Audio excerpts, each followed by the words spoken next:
Hello all, myself Dr. Rukesh, consultant pediatrician at Paramita Hospital, Madinaguda branch. So ఈ రోజు మనం చాలా మంది పిల్లల్లో కామన్ ప్రాబ్లం ఏంటి అంటే మన థంబ్ అనేది ఈ బొటనవేలు అనేది మౌత్ లో పెట్టుకొని సకింగ్ చేస్తూ ఉంటారు.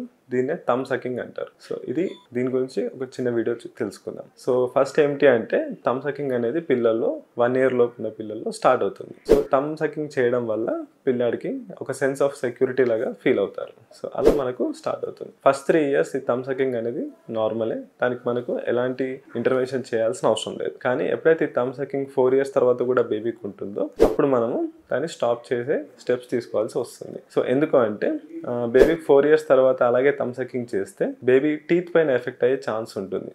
టీత్ మాలక్లూషన్ అవ్వడం ప్లస్ దీంతో పాటు థంబ్ సకింగ్ చేయడం వల్ల ఆ నెయిల్ అనేది డ్యామేజ్ అయ్యే ఛాన్స్ ఉంటుంది. అండ్ నెయిల్లో ఉండే ఇన్ఫెక్షన్ మౌత్లోకి వెళ్ళి ఫ్రీక్వెంట్ ఇన్ఫెక్షన్స్ వచ్చే ఛాన్స్ ఉంటుంది. సో అందుకని ఎప్పుడైతే బేబీ 4 years తర్వాత కూడా థంబ్ సకింగ్ చేస్తున్నారో వెంటనే పీడియాట్రిషియన్ కన్సల్ట్ చేసుకుంటే బెటర్. సో ఎలా తగ్గించాలి అంటే బేబీ కొట్టడం కానీ తిట్టడం కానీ చేస్తే బేబీ థంబ్ సకింగ్ ఆపేయదు, ఇంకా ఎక్కువ అయ్యే ఛాన్స్ ఉంటుంది. సో ఏం చేయాలంటే రివార్డ్ ఇవ్వాలి. అంటే కొద్దిసేపు వరకు థంబ్ సకింగ్ చేయకపోతే ఏదైనా గిఫ్ట్ ఇస్తామని చెప్పాలి, చిన్న రివార్డ్ ఇవ్వాలి. సో ఆ రివార్డ్ ఇచ్చినప్పుడు ఇంకా థంబ్ సకింగ్ చేయకుండా ఎంకరేజ్ చేయొచ్చు. అండ్ దీంతో పాటు ఏదో క్రీమ్స్ ఉంటాయి, ఆ క్రీమ్ మనకు థంబ్కి పెట్టినట్టయితే అది బేబీ నోట్లో పెట్టుకోగానే దాన్ని ఆ టేస్ట్కి పెట్టడం అనేది తగ్గించేస్తారు.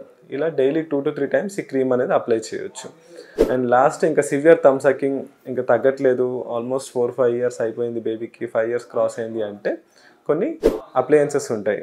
అది థంబ్ గార్డ్ అండ్ పలెటల్ అప్లయన్సెస్ ఉంటాయి. సో అవి పెట్టినట్టయితే మనం థంబ్ సకింగ్ అనేది ప్రివెంట్ చేయొచ్చు.